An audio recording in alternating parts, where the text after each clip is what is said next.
नमस्कार दोस्तों, कैसे हो आप। उम्मीद है कि आप अच्छे होंगे, तंदुरुस्त होंगे। आपका बहुत बहुत स्वागत है हमारे यूट्यूब चैनल हिंदी मीडियम पर।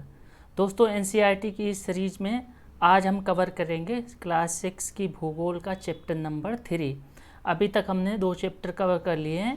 अगर आपने उनको नहीं देखा है तो इसी प्लेलिस्ट में आप जाकर देख सकते हैं। अगर हमारे चैनल पर आप नए हैं तो चैनल को सब्सक्राइब कर लें, जिससे कि हमें मोटिवेशन मिलता रहे। तो आज हम करेंगे चैप्टर नंबर 3, पृथ्वी की गतियाँ।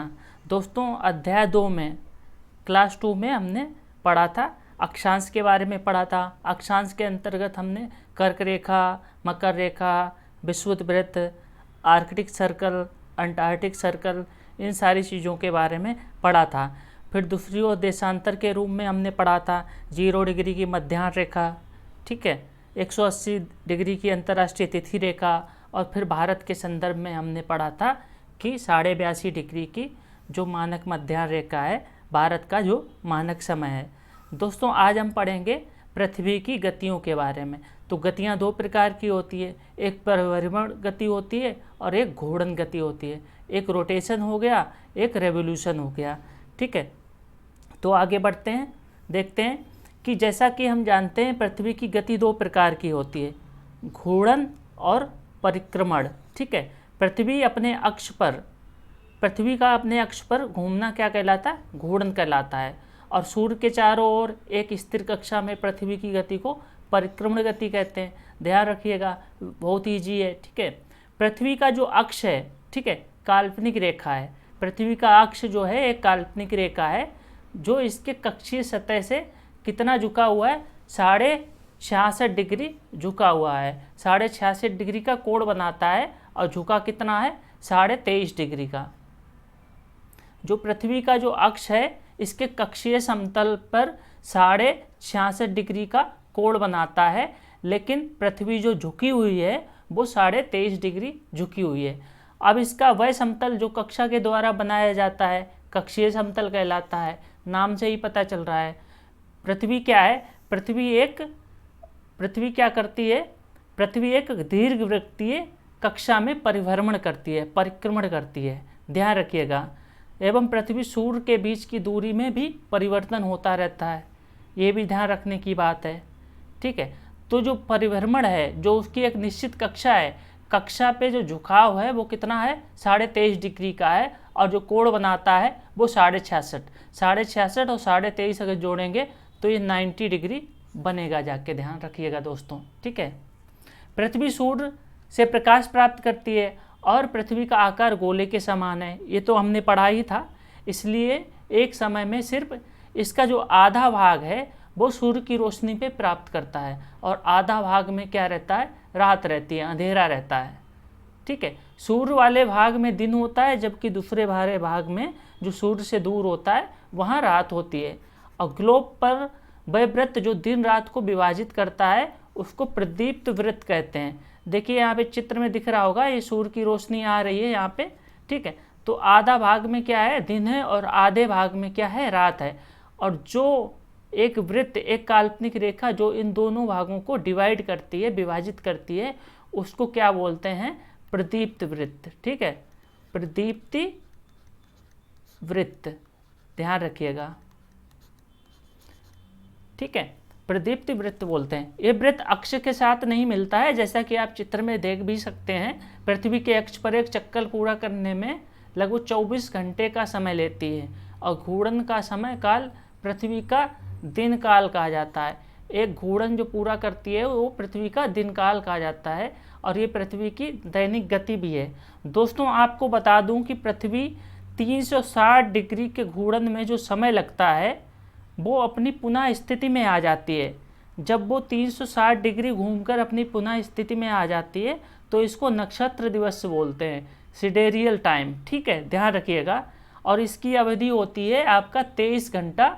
इसकी अवधि जो होती है 23 घंटा 56 मिनट। ध्यान रखिएगा, 23 घंटा 56 मिनट होती है, इसको याद रखिएगा। और दूसरी ओर जब निश्चित मध्याह्न रेखा पर सूर्य उत्तरोत्तर 2 बार गुजरता है तो जो समय लगता है उसको सोलर डे बोलते हैं, और इसकी अवधि होती है 24, ठीक है। अब देखिए हमने पढ़ा था एक देशांतर है, एक देशांतर को गुजरने में 4 मिनट लगते हैं। जब मान लीजिए 0 डिग्री की देशांतर है, यहाँ पर सूर्य क्या है, यहाँ से चला दोबारा आएगा तो उसको 24 घंटे लगेंगे। अब यहाँ से चलने के बाद 1 डिग्री पे आएगा, 1 डिग्री पूर्वी मान लेते हैं ईस्ट, तो यहाँ पे इसको 23 घंटे 56 मिनट लगते हैं। जब पूरी तरह से वापस उसी अक्षांश या देशांतर पर आता है, देशांतर पे आता है, तो उसको 24 घंटे का समय लगता है। आगे बढ़ते हैं। अगर पृथ्वी की घूर्णन के बारे में अगर जानकारी आपको होगी तो आपको लगेगा कि पृथ्वी घूर्णन नहीं करे तो क्या करेगा, तो क्या होगा, सूर्य के तरफ वाले भाग पर हमेशा दिन होगा और सूर्य की जो अपोजिट साइड में होगा, जहाँ सूर्य की किरणें नहीं होंगी, वहाँ हमेशा क्या होगा, अंधेरा रहेगा। अंधेरा रहेगा तो ठंडी होगी, और सूर्य की तरफ वाला जो भाग है वहाँ पे गर्मी होगी। तो क्या है, एक तरफ गर्मी होगी और एक तरफ ठंडी होगी। ध्यान रखिएगा, एक तरफ तापमान बहुत अधिक होगा और एक तरफ तापमान बहुत ही कम होगा, जिससे जीवन असंभव हो जाएगा। तो पृथ्वी की ये देख लेते, जीवन क्या हो जाएगा, असंभव हो जाएगा। अब हम बात कर लेते हैं पृथ्वी की दूसरी गति की। पृथ्वी की दूसरी गति जो सूर्य के चारों ओर कक्षा में होती है, एक कक्षा में होती है, उसे परिक्रमण कहा जाता है। उसे क्या कहा जाता है, परिक्रमण। और इसका परिक्रमण जो काल होता है वो 365 दिन और 6 घंटे। ध्यान रखिए, 365 दिन 6 घंटे का होता है, लेकिन हम एक वर्ष मानते हैं इसको 365 दिन का। बाकी के जो 6 घंटे हैं उनको छोड़ देते हैं, उनको प्रत्येक 4 वर्ष के बाद जोड़ते हैं। तो प्रत्येक 4 वर्ष के बाद जो वर्ष आता है वो 366 दिन का होता है, जिसको हम लीप वर्ष बोलते हैं। क्या बोलते हैं, लीप वर्ष बोलते हैं, जो कि 366 दिन का होता है। यही कारण है कि लीप वर्ष में 366 दिन कैसे होते हैं। अब देखिए यहाँ पे पृथ्वी क्या है, परिक्रमण कर रही है, यहाँ पे घूर्णन भी कर रही है अपने अक्ष पर पश्चिम से पूर्व दिशा में, और परिक्रमण भी कर रही है। ध्यान रखिएगा। और इसका जो परिक्रमण का जो पोजीशन है वो आपका है एंटी क्लॉकवाइज। ध्यान रखिएगा, एंटी क्लॉकवाइज। क्लॉक इस तरह होती है, ये क्या है, एंटी क्लॉकवाइज। अब आगे बढ़ते हैं। जैसा कि हमने बता दिया 6 घंटे वाली बात, और इसीलिए 366 दिन होते हैं लीप वर्ष में। लीप वर्ष में कितने, 366 दिन होते हैं। अब ध्यान रखने वाली बात है कि पृथ्वी पूरे कक्ष में एक ही दिशा में झुकी हुई है, और सामान्यतः वर्ष को गर्मी, सर्दी, बसंत, शरद ऋतुओं में बांटा जाता है। जो पृथ्वी क्या है, एक ही दिशा में झुकी हुई है। जैसा कि आपको दिख रहा होगा यहाँ पे, ये जो कोण बनाती है वो 66.5 डिग्री का कोण बनाती है, ठीक है, अक्ष के साथ। जो इनका पोजीशन है, ठीक है, जो इसका कक्ष है, जो पृथ्वी की जो कक्षा है उसके साथ ये 66.5 डिग्री का कोण बनाती है, ठीक है, कक्ष तल। इसको ऑर्बिट ऑफ प्लेन भी कह सकते हैं, प्लेन ऑफ ऑर्बिट, ठीक है। ये क्या हमारा हो गया, प्लेन ऑफ ऑर्बिट, इस चीज़ को मान सकते हैं। और ये 66 डिग्री का हर जगह आपको कोण दिखेगा, ठीक है, 66.5 डिग्री, देख लीजिएगा। आगे चलते हैं। चित्र में आपको दिख रहा होगा, ये जो चित्र है, कि आपने देखा होगा कि 21 जून को, अब हम 2-3 टर्म और याद रखेंगे, उत्तरी अयनांत और दक्षिणी अयनांत। 21 जून को क्या है, उत्तरी गोलार्ध सूर्य की तरफ झुका हुआ होता है। देखिए झुका हुआ है, उत्तरी गोलार्ध ये क्या है, उत्तरी ध्रुव है, और ये उत्तरी गोलार्ध है, पूरा सूर्य की तरफ झुका हुआ है। जब ये घूर्णन करके आएगी तो यहाँ पे भी आपका रोशनी पड़ेगी, ठीक है, ये वाला हिस्सा दिख रहा होगा। तो उत्तरी गोलार्ध सूर्य की तरफ झुका हुआ होता है, ठीक है। सूर्य की किरणें कर्क रेखा पर सीधी पड़ती हैं। कर्क रेखा ये मान लीजिए, कर्क रेखा पर सीधी पड़ती है। इसके परिणाम स्वरूप इन क्षेत्रों में ऊष्मा अधिक प्राप्त होती है, और ध्रुवों के पास वाले क्षेत्रों में कम ऊष्मा प्राप्त होती है, क्योंकि वहाँ सूर्य की किरणें तिरछी पड़ती हैं। और उत्तरी ध्रुव सूर्य की तरफ झुका हुआ होता है, और उत्तरी ध्रुव रेखा के बाद वाले भागों पर लगभग 6 महीने तक लगातार दिन रहता है। देखिए उत्तरी ध्रुव झुका हुआ है सूर्य की तरफ, लेकिन किरणें जो हैं सीधी पड़ती हैं, सीधी नहीं तिरछी पड़ती हैं, इसलिए यहाँ पे 6 महीने का दिन रहता है। और वहीं दूसरी तरफ अपोजिट अगर बात कर लें, दक्षिणी ध्रुव पर 6 महीने की इस समय रात होगी। चूँकि उत्तरी गोलार्ध बहुत बड़े भाग में सूर्य की रोशनी प्राप्त होती है, इसलिए विषुवत व्रत के उत्तरी भाग में गर्मी का मौसम होता है। ठीक है, 21 जून की तरफ आपने देखा होगा, अनुभव किया होगा, अगर भारत में रहते हैं तो गर्मी का मौसम होता है, क्योंकि हम उत्तरी गोलार्ध में रहते हैं। हम कहाँ रहते हैं? उत्तरी गोलार्ध में। अगर पृथ्वी को 2 बराबर भागों में बांटें तो हम उत्तरी गोलार्ध में रहते हैं। ठीक है, 21 जून को इन क्षेत्रों में सबसे लंबा दिन होता है। 21 जून को सबसे लंबा दिन होता है और रात सबसे छोटी होती है। पृथ्वी की इस अवस्था को उत्तर अयनांत बोलते हैं। क्या बोलते हैं दोस्तों? पृथ्वी की इस अवस्था को उत्तर अयनांत बोलते हैं, या आप समझ लें कि कर्क संक्रांति बोलते हैं, कर्क संक्रांति भी बोलते हैं। इसको क्या बोलेंगे? उत्तर अयनांत। ठीक है, अयनांत। या आप कर्क रेखा पर सीधी किरणें पड़ती हैं तो इसको बोलेंगे कर्क संक्रांति। संक्रांति, कर्क संक्रांति भी बोलते हैं, और इसको ग्रीष्म अयनांत भी बोलते हैं। क्या बोलेंगे? ग्रीष्म अयनांत बोलते हैं। ध्यान रखिएगा, क्या बोलेंगे? ग्रीष्म अयनांत बोलेंगे। अब आगे बात कर लेते हैं।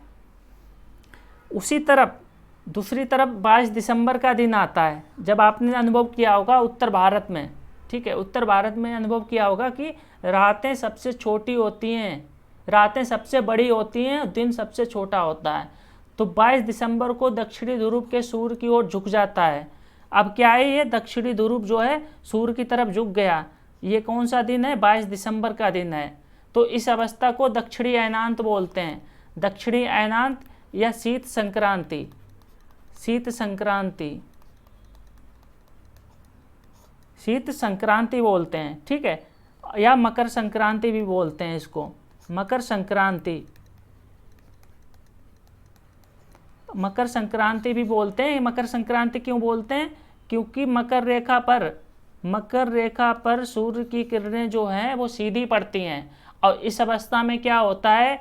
दक्षिणी गोलार्ध में दिन बड़ा होता है और उत्तरी गोलार्ध में दिन छोटा होता है और रात बड़ी होती है। इसीलिए दक्षिणी गोलार्ध में दिन बड़ा होता है, और ऑस्ट्रेलिया में ग्रीष्म ऋतु में क्या होता है?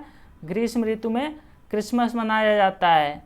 बाकी जगह यूरोप में सर्दियां होती हैं, ऑस्ट्रेलिया में गर्मियां होती हैं। ध्यान रखिएगा। ठीक है, अब अगली बात कर लेते हैं, अगले क्रम में चलते हैं। उसी तरह एक और पोजीशन आती है 21 मार्च और 23 सितंबर। 21 मार्च और 23 सितंबर यहाँ पे क्या होता है? विषुवत व्रत। विषुवत व्रत मतलब 0 डिग्री का जो व्रत है। ठीक है, इस पर सूर्य की किरणें सीधी पड़ती हैं, इसलिए जो उत्तरी गोलार्ध है और दक्षिणी गोलार्ध है यहाँ पे दिन और रात बराबर होते हैं, तो इसको विषुव बोलते हैं। इसको क्या बोलते हैं? विषुव बोलते हैं। और जिस गोलार्ध में बसंत ऋतु होती है उसको बसंत विषुव बोलेंगे। ठीक है, बसंत विषुव बोलेंगे। क्या बोलेंगे दोस्तों? बसंत विषुव बोलेंगे। और ये स्थिति होती है 21 मार्च को, ये 21 मार्च को, हाँ ये 21 मार्च को स्थिति होती है, और मार्च के महीने में बसंत ऋतु होती है, इसलिए इसको बसंत विषुव बोलते हैं। और दूसरी तरफ इसके उलट होता है 23 सितंबर। 23 सितंबर को क्या होता है? शरद विषुव। ठीक है, शरद ऋतु शुरू हो जाती है दिवाली के टाइम पे, दिवाली से पहले, तो इसको शरद विषुव बोलते हैं। ध्यान रखिएगा। तो 23 सितंबर को उत्तरी गोलार्ध में शरद ऋतु होती है, जबकि दक्षिणी गोलार्ध में बसंत ऋतु होती है। अब स्थितियां उलट जाती हैं, उत्तरी गोलार्ध में यहाँ पे बसंत ऋतु है और इधर शरद ऋतु है, तो दक्षिणी गोलार्ध में शरद विषुव बोलेंगे और उत्तरी गोलार्ध में बसंत विषुव बोलेंगे। वहीं दूसरी तरफ अगर 23 सितंबर की बात करें तो उत्तरी गोलार्ध में क्या है? आपका शरद ऋतु है, तो शरद ऋतु विषुव बोलेंगे, और दक्षिणी गोलार्ध में क्या है? बसंत ऋतु रहती है उस टाइम पे, तो बसंत विषुव बोलेंगे। तो इस प्रकार स्पष्ट होता है कि पृथ्वी के घूर्णन और परिक्रमण के कारण दिन एवं रात एवं ऋतुओं में परिवर्तन होता है। ध्यान रखिएगा। ठीक है, इसी तरह से 21 मार्च और 23 सितंबर, अब इनको याद कैसे रखेंगे कि दिन और रात बराबर होते हैं? तो देखिए 21 मार्च और 23 सितंबर इनको जोड़ेंगे तो 44 आएगा। ठीक है, 44, 4 बराबर है, तो यानी कि दिन रात बराबर हैं। ध्यान रखिएगा, 44 इनको जोड़ेंगे 44, तो ये क्या है? बराबर हैं। ध्यान रखिएगा। अब आगे बात कर लेते हैं। अब हमारे आगे क्वेश्चन एंड आंसर, उससे पहले हम डिस्कस कर लेते हैं हमने क्या क्या पढ़ा। हमने पढ़ा दोस्तों पृथ्वी का परिक्रमण जो है एक दीर्घवृत्तीय कार है, दीर्घवृत्तीय पथ में होता है, ठीक है। इसलिए पृथ्वी और सूर्य के बीच जो दूरी है वो भी घटती बढ़ती रहती है, क्योंकि उसकी शेप क्या है, एलिप्टिकल है। सूर्य यहाँ पे है तो यहाँ पे सबसे अधिक दूरी होगी और यहाँ पे सबसे कम होगी। जो सबसे कम दूरी होती है वो 14.7 करोड़ किलोमीटर, 7 करोड़ किलोमीटर, और जब सबसे अधिक दूरी होती है वो 15.2 करोड़ किलोमीटर। ध्यान रखिएगा। और इसी स्थितियों को क्या बोलते हैं, उपसौर और अपसौर। इस वाली स्थिति को आप अपसौर बोलेंगे, ठीक है, और इसको बोलेंगे जो कम दूरी है इसको उपसौर बोलते हैं, ठीक है, इसको उपसौर बोलते हैं। जो अपसौर की स्थिति है, अपसौर की स्थिति है जो 4 जुलाई को आती है, 4 जुलाई को, और ये वाली जो स्थिति है ये 3 जनवरी को आती है। ध्यान रखिएगा, 3 जनवरी को आती है, 4 जुलाई। अब आप सोच रहे होंगे 4 जुलाई को गर्मी पड़ती है, सूर्य सबसे दूर है। तो दोस्तों हम उत्तरी गोलार्ध में हैं, इसलिए हम ये सवाल कर रहे हैं कि गर्मी पड़ती है, ठीक है। दक्षिणी गोलार्ध में उस टाइम पे सर्दी पड़ती है, ठीक है।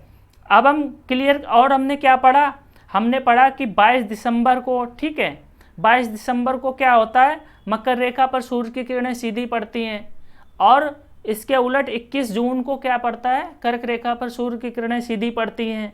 दूसरी तरफ तो इनको क्या बोलेंगे, उत्तरी अयनांत और दक्षिणी अयनांत, ठीक है, दक्षिणी अयनांत और उत्तरी अयनांत, या कर्क संक्रांति या मकर संक्रांति बोलेंगे। वहीं दूसरी तरफ हमने पढ़ा कि 22 सितंबर, हमने क्या पढ़ा, 22 दिसंबर को मकर रेखा पर सीधी पड़ती हैं किरणें, तो इसको मकर संक्रांति बोलेंगे। वहीं दूसरी तरफ हमने पढ़ा था 21 मार्च और 23 सितंबर को क्या होता है, दिन रात बराबर होते हैं। अगर इनको जोड़ेंगे तो 44 आ जाएगा, तो दिन रात बराबर होते हैं इस स्थिति में, और इसको क्या बोलते हैं, विषुव बोलते हैं, ठीक है, बसंत विषुव और शरद विषुव। अब हम क्वेश्चन आंसर कर लेते हैं। तो पहला क्वेश्चन क्या है, पृथ्वी के अक्ष का झुकाव कोण क्या है, तो 66.5 डिग्री झुकाव कोण है। और पृथ्वी कितनी झुकी हुई है अपने अक्ष पर, 23.5 डिग्री झुकी हुई है। तो 90 डिग्री में से 23.5 घटा देंगे तो 66.5 आएगा, ठीक है। अब हम बात कर लेते हैं घूर्णन और परिक्रमण को परिभाषित करें। घूर्णन और परिक्रमण, तो घूर्णन क्या है, अपने अक्ष पर घूमना घूर्णन हो गया, और सूर्य के चारों ओर चक्कर लगाना परिक्रमण हो गया। लीप वर्ष क्या है, लीप वर्ष क्या है, क्योंकि पृथ्वी जो है 365 दिन और 6 घंटे में अपना एक चक्कर पूरा करती है, क्या परिक्रमण पूरा करती है, लेकिन हम 365 दिन मानते हैं, इनको जोड़ते रहते हैं, इनको हर 4 वर्ष के बाद ये कितने हो जाते हैं, 24 घंटे हो जाते हैं। 24 घंटे बराबर 1 दिन, तो 1 दिन जोड़ देते हैं हर प्रत्येक 4 वर्ष के बाद, ठीक है, तो लीप वर्ष हो गया। उत्तर और दक्षिण अयनांतों में अंतर बताइए। अब उत्तर अयनांत क्या है, 21 जून को पड़ता है, और दक्षिणी अयनांत क्या है, 22 दिसंबर को पड़ता है। ध्यान रखिएगा। अंतर क्या है, 21 जून को उत्तरी गोलार्ध जो है वो सूर्य के सामने होता है, और कर्क रेखा पर सूर्य की किरणें सीधी पड़ती हैं, इसलिए इसको उत्तरी अयनांत बोलते हैं। और 22 दिसंबर को क्या है, दक्षिणी गोलार्ध जो है सूर्य के सामने होता है, और मकर रेखा पर सूर्य की किरणें जो है सीधी पड़ती हैं, इसलिए इसको मकर अयनांत भी बोलते हैं। विषुव क्या है, विषुव वो स्थिति है जब सूर्य की किरणें कहाँ पड़ती हैं सीधी, दोस्तों 0 डिग्री की जो अक्षांश है, 0 डिग्री का अक्षांश जो है वहाँ पे सीधी पड़ती हैं, और इसको क्या बोलते हैं, विषुवत रेखा, क्या, विषुवत रेखा या विषुवत व्रत, ठीक है।